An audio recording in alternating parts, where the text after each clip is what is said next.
Tierney on the fan. I don't know anybody that was all in on the Giants to do anything big this season before the season started. And then a funny thing happened. The season actually started. And here we are, 6 up, 2 down, off the bye week. Everybody's fresh and relaxed and ready to rock the Texans. And we're joined by our buddy Julian Love here on the fan with Tiki and Tierney. Julian, how are you, buddy? Doing well, guys. How are you guys?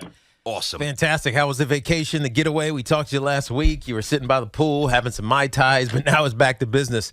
How good does it feel to get back and back on this journey you guys have been going on all season long? It's good. Yeah, it's definitely good to get back, feel refreshed, and just be back with the guys, your family, basically. Yeah. And get back after it. Yeah, the one guy who's not there is Xavier McKinney. As we all heard, he had an ATV accident on a sightseeing tour. I don't know where he was exactly, I think Mexico, and he's out for a month. But this changes some things for you in particular because now you are calling the plays. How is this going to change or affect what you guys are doing with you now having the green dot? Yeah, it'll be a little different. I've had the headset. Each day in practice, I'm used to hearing the calls, relaying the calls. So that'll be fine. I think it's just a matter of, me and Zay were able to mesh really well and kind of communicate to each other in a unique way just because we knew each other. We were pretty close. And so it's going to be different just kind of getting some other guys along and getting on that same level of communication that I had with Zay. Yeah, and you mentioned the coordination that you had with Xavier, but I wonder, is Wink going to have to change things because you two guys were so solid back there? I'm assuming that Dane's going to get some more time in that space, or maybe there'll be other combinations. But how much has this changed what you guys have been doing and been so successful with the first 7 weeks, 8 weeks of the season? Yeah, so things will obviously have to change.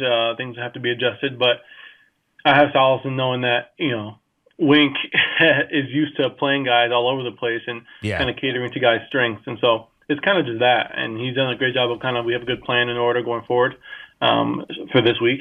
And, now it's just going to take a week of just repetition and kind of getting on the same accord with each other. So we're talking to Julian Love of the Giants here on Tiki and Tierney. So I just want to get back to McKinney for a moment because I'm curious. And there's the human side, and obviously it's your buddy, it's your boy. You feel bad from everybody's going to miss him. He's a good player. And then there's the football side, where, maybe as a team, I don't say that you're mad at him. That's ridiculous. But maybe a little disappointment. Like, what was the message from the coaching staff before you guys broke for the bye? I'm sure it was be smart, be safe, and it didn't work out for Xavier. So there's got to be an interesting mix of emotions. How do you feel about that side? Yeah, they hammer us with the, be smart, look after each other type of thing. It's tough because, you're doing stuff and, a freak thing can happen like that, and that's, like you said, the human side of it. So it's tough. I mean, he wasn't intentionally doing anything dumb, I didn't think. I thought, we were talking, we talk pretty much every day, and so it's kind of just crazy how, quickly it transpired. And, yeah, it's tough, but I don't think anybody has looked at him in that light. I think it's a matter of him now still staying around and helping us out because he is a vocal leader of this team, and Sterling Shepard has been that even when he was out. He's kind of brings that juice and the energy for the offense. And there's a difference when he's there, and Zay knows that, and he's in all the meetings with us, knowing that he has to be there to be our leader. I got you. So let's push it forward here. So, okay, the first half is over. 6 wins, 8 games. If I say, Julian, close your eyes, like the one moment that you think really represents the Giants, encompasses the first couple of months of the season, something that really jumps out. What would that, if there's one snapshot from a game, what would it be so far for you? That's a good question. I would say, you could look through all the games, and there's a moment in each of the games, where you could see, oh wow, this is for real. We're serious and we're a tough team. I think I automatically go back to versus Green Bay in London, that last drive. Or second to last drive. When they're driving down, they're in the red zone. They have a 3rd and 1, I think, on their probably the 11-yard line or so. And we get a stop. We get an incomplete pass, tip ball, and then 4th and 1, kind of game's really on the line, and we get another tip ball off Aaron Rodgers and win the game. And so that's just a resilient moment that I think, all right, this is for real. We're rolling now. Then that caught us on a little run. But yeah, that's one of those that jump started our season. For Yeah, sure. yeah, it's those things. If they go the other way, you say, God, if you just look back to that fourth down or third down or whatever it was in this game in a critical moment, plays you did make feel so much better down the stretch. Let's move forward to Houston. Houston's a team. They've been struggling obviously all season long. New head coach and Lovey. They're young. They're remaking their roster. I don't know how much film you've watched at this point because you said you told us last week you weren't starting to get into it until Monday. But it's less about what they're doing, but more about the perception of both of you all right now. At 6-2, you guys are in control of where you can go. They're not, and it's easy sometimes to look past. How do you avoid that? Yeah, so I am well caught up on Houston now. Good. But yeah, just looking at them, they have some good players, and I think you got to take it for what it was or what it is. We are not in a position to be looking ahead at kind of what we have in the future. We have to our whole game, our whole mindset right now is win these good games, win these close games. I think this game is similar to the Jacksonville game, and where they don't have the best record, but they're a talented team. You look on their roster, and they have some things that they could be looking forward to. That right now, Houston has some good young guys, and they have a really good running back right now. Yeah. And so that's going to be our goal. That's going to be our focus, especially on defense. Yeah, when you guys got around, what was Dave's first message back to you guys as you start back off of the bye week? Yeah, he came back with I forget what exactly it was, but our first team meeting was he had some intensity to his voice. He was fired up, kind of getting this thing going. Like, all of the stuff from the first half of the season's done. Like, we kind of recapped it before we left for the bye week, which is good. And I think the message this week is consistency.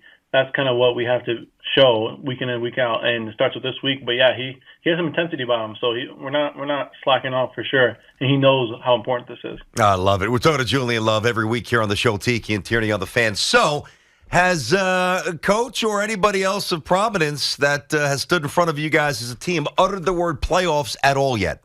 Has that come up? Playoffs? No, it hasn't. I think the closest thing to it is, Wink. I think before we left for the bye, he mentioned something about early in the season. It's great that we've had some success. We've done some really good things, but people remember what you do in November and December. I think that kind of encapsulates our mindset. It's not necessarily looking forward to playoffs or anything like that, but we know how critical these next 9 games are for us. Yeah. So I always wonder, like, we have it with our show, me and Teak and our producer, and we throw text back and forth. You guys must have a pretty lengthy WhatsApp chain. How many guys are on the text chain? And are you sending like the little the GIFs? What are we doing? How are we communicating with your buddies? What are you doing? Oh man, there's so many group chats nowadays. There's this one app we all use where the whole team, you can contact anybody on the team, staff or coach or whatever. It's internal though. Oh, yeah, that's like an internal thing. Got but then text chains and all that stuff, there's several, just for different groups and all the different people we have on the team. And it's always, people are added, people are removed. It's just an ongoing thing. That's funny. Guy gets traded, you just delete him from the chain. Yeah, Peace out, buddy. It's a ruthless game. Yeah, it is. You get relegated to the practice squad. It's like, all right, you got to come off the chain. You got to go back up. We're joking about that, but in reality, it's true. But hold on, this Giants team feels really like tight, even though you guys haven't all been together for a long time. Is that an actuality? Yeah, no, we're pretty tight. It's hard not to be. I feel like you got to be in almost the opposite way, intentional about not being close to your teammates and your guys. Yeah, because we're with each other all day, every day, 6 days a week or whatever. So we're close, but yeah, with that tech stuff, it's like guys are traded or released or whatever, and so then it's like, all right, well, we can't really talk about what we got going on in the building with guys who are no longer here. So then it's just quick removal. Is it partitioned by offense and defense, or is it like? Oh yeah. All right. Oh yeah. That's a huge thing for sure. I know the offense has a big group chat that's pretty active. Defense has a big one. DBs have one. Some friends and all that stuff. But yeah, it's for the most part, it is actually partition offense defense. Is there? Because I have this with a bunch of my friends. I have a bunch of running buddies who just ran a marathon with me. Some of them just like talk nonstop, right? It's annoying. Are those the guys that just don't say anything? And which kind are you? I mean, you're one of the leaders, so you got to say a lot. But I kind of just sit in the back, and every now and then I chime in. I'll like a comment or something. But you got to have those guys that just never shut up. Like, hey, dude, I did this. Oh no, we definitely have I know Hottie's a character that once he gets in the group chat, he gets to go in Jihad Ward. Yeah, nice. The fans know about him, and then early on the rookies just weren't responding in the chat, and so I think they were just like kind of nervous. You don't know like where your place is and all that stuff, and so then it became a thing where like, hey, young guys, you have to respond. You have to acknowledge stuff. Yeah. Just so we know you got it. Yeah, otherwise you find them. You kangaroo court That's them. right. And especially if you're a young guy, you got to be on the straight and narrow. Yeah. So I got one more thing for you about, obviously, and I get it, Tiki lived this, you're living it, you can't look ahead, otherwise you trip. I get it, I respect it, understood. But is there some part of you, whether you open up an app or I doubt you're opening up a newspaper, probably all digital at this point, and you look at the schedule and you're like, oh man, pretty soon, and it's right around the corner, Dallas, Washington, in succession, Philly, Washington. Like the NFC East becomes crystallized. Would you almost rather, do you like the fact that these games are pushed to the back end, or would you kind of wish it was spread out a little bit more? Yeah, I mean, I know you have to be like week to week and kind of focus on who you have, but you always have to you always have to have an eye on your division. That's just, the way it goes. Like you're kidding yourself if you're not looking at what the teams in your division are doing. And it's kind of a weird schedule right now. We've only had one division game. I personally would like it more spread out because, well, division games are just battles. Are just, you know each other, you hate each other. And so just have, you said 4 in a row.